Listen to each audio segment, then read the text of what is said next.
No matter how much we convince ourselves to believe this materialistic and objective world, but being a consciousness, we never find it enough. The very idea of we being the product of our environment and our dependency on the world outside does not really satisfy us all the time. The world is such, giving pleasure to our senses and fulfilling the conditions of the synthetic world is considered bliss. Apparently, every now and then we get to know how ruthless this world can be. In search for happiness, we believe this world and all our feelings become slave to the response we get from this world. Rich, poor, alone, accompanied, with or without family, we all get tormented by the earthly in its own way.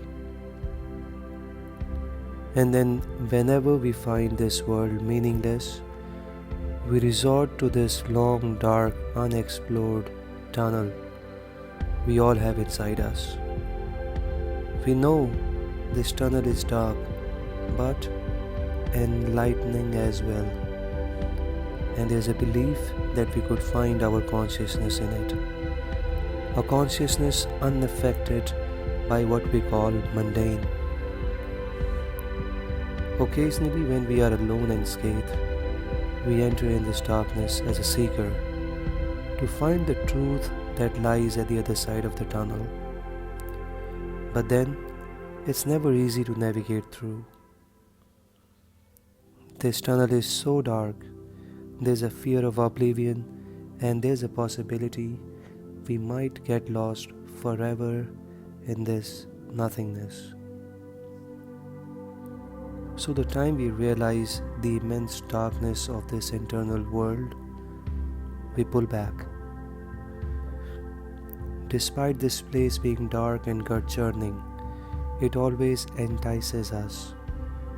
More often than not, it happens when the objective world seems just a sham. It's never easy to find that light source, and couple of errands won't do much, but nevertheless makes you aware of the sacrifices, risks, and struggles involved in this journey, which eventually prepare us for the next visit.